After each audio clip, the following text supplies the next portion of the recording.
Start off with 12 primary school children, universal roughly aged 6 to 11.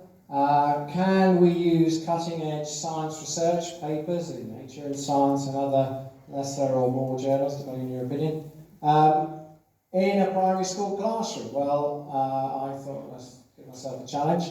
So I got together some outstanding primary school teachers who have won Primary Science Teacher of the Year Award in the UK, but are also in a former life, PhD scientists. So they have a foot in both camps. Sat down with them and thought, how are we going to do this? And we started off with an article called, Can You Work Out the Age of a Greenland Shark? And this research paper had basically used, obviously the sharks unfortunately died in nets or whatever. The carcass was sent to this institute, they measured the length, they took out the eye lens and measured the carbon-13, carbon-12 ratio. They did some simple maths and plotted some graphs and then estimated that the longest shark they found could be about 400 years old. You take that into a primary school classroom and you say, okay, can you tell your age by measuring your height?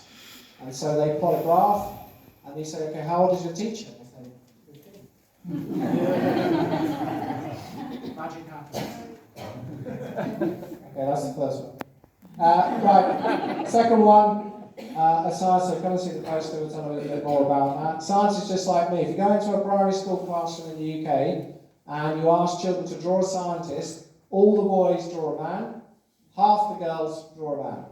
And the man looks in various stages of frenzy. They either have no hair or they have crazy hair. They sometimes have glasses, sometimes look very menacing. Most have beards and moustaches.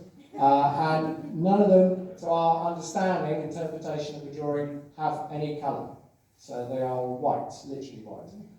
So the idea behind this project, and I would love all of you to get involved in this project, is we are putting together a portfolio of scientists from a range of backgrounds, ethnicities, genders, etc. We've been going into the primary schools and showing these students these scientists who are just like them. And it has been absolutely transformational. Particularly the girls, but also the boys, have been saying to their teachers.